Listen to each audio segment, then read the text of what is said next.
ఇంకో ముఖ్య విషయం కూడా మీడియా ద్వారా ప్రభుత్వాన్ని అడగాలనుకుంటున్నాం. నిజంగానే మాకు అర్థం కాకే చంద్రబాబు గారిని అడుగుతున్నాం.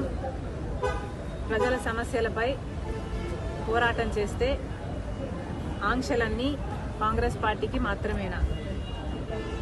మేము రాజధాని మీద పోరాటం చేయాలనుకుంటే మమ్మల్ని హౌస్ అరెస్ట్ చేస్తారు. మేము స్టీల్ ఫ్యాక్టరీ మీద పోరాటం చేయాలనుకుంటే మా దీక్షలను భగ్నం చేస్తారు.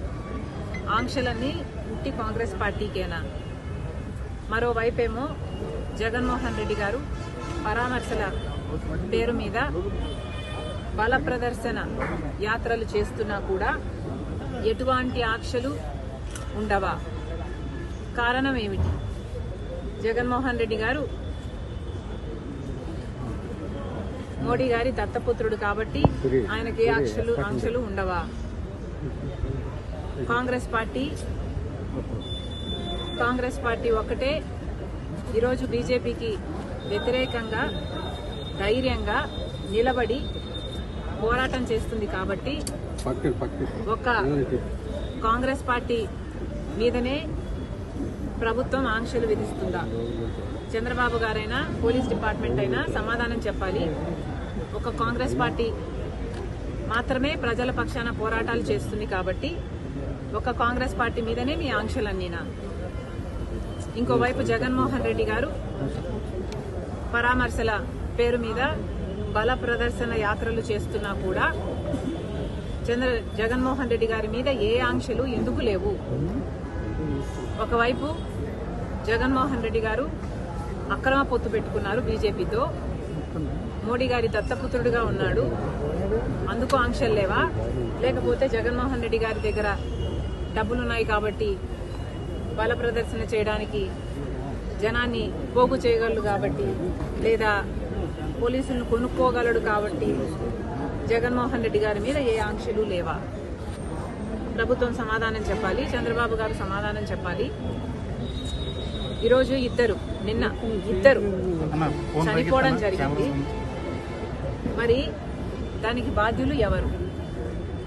పోలీసులు 100 మందితో జగన్మోహన్ రెడ్డి గారికి అనుమతి ఇస్తే వేలల్లో 1000కి పైగానే జనం వచ్చారు. మరి పోలీస్ డిపార్ట్మెంట్ ఇంటెలిజెన్స్ ద్వారా మీకు తెలియలేదా? జగన్మోహన్ రెడ్డి గారు వచ్చిన తర్వాత ఈ జనం వచ్చారా? జనం అక్కడే ముందు నుంచే ఉంటే పోలీస్ డిపార్ట్మెంట్కు అక్కడే ఉండి అది గమనించుంటే మరి జగన్మోహన్ రెడ్డి గారు అక్కడికి రాకముందే ఎందుకు ఆపలేదు? కాంగ్రెస్ పార్టీకి మాత్రమే హౌస్ అరెస్టులు చేస్తారా? జగన్మోహన్ రెడ్డి గారికి ఏ ఆంక్షలు ఉండవా?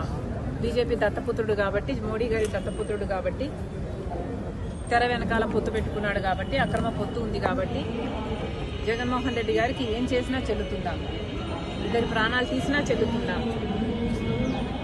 ఏం సమాధానం చెప్తారు? జగన్మోహన్ రెడ్డి గారు ఏం సమాధానం చెప్తారు? చంద్రబాబు గారు ఏం సమాధానం చెప్తారు? పోలీస్ డిపార్ట్మెంట్ ఏం సమాధానం చెప్తారు? జగన్మోహన్ రెడ్డి గారిని కూడా కాంగ్రెస్ పార్టీ సూటిగా ప్రశ్నిస్తుంది. బెట్టింగ్లో ఓడిపోయిన వాళ్ళకి విగ్రహాలు కట్టడం ఏమిటి? వాటికి ఒక పార్టీ అధినేతగా జగన్మోహన్ రెడ్డి గారు వెళ్ళటం ఏమిటి? సమాజం ఎటుపోతుంది? ఎటు తీసుకువెళ్తున్నారు? ఒక నాయకుడిగా జగన్మోహన్ రెడ్డి గారు ఏం చేయాలి? ప్రజల సమస్యల మీద పోరాటం చేయాలి. చంద్రబాబు గారిని నిలదీయాలి. సూపర్ 6 ఏమైంది అని అడగాలి. రాజధాని విషయంలోనైనా, వైజాగ్ స్టీల్ విషయంలోనైనా, పోలవరం విషయంలోనైనా, స్పెషల్ స్టేటస్ విషయంలోనైనా చంద్రబాబు గారు ఇంత అన్యాయం చేస్తున్నారు. మరి ఏమైంది అని ఒక్కసారైనా అసెంబ్లీకి వెళ్లి నిలదీసే దమ్ము జగన్మోహన్ రెడ్డి గారికి లేదు. కానీ ఇలా బల ప్రదర్శనలు చేసి ప్రాణాలు తీసే